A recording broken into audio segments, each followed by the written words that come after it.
కైలాసవాస నిన్ను విడిసి ఉండలేనయ్యా కైలాసవాస నిన్ను విడిసి ఉండలేనయ్యా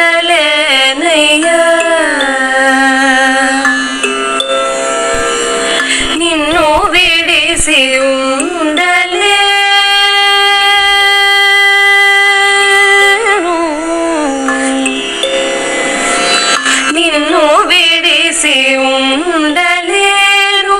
కన్నా తండ్రి వగుట చేత నిన్ను విడిసి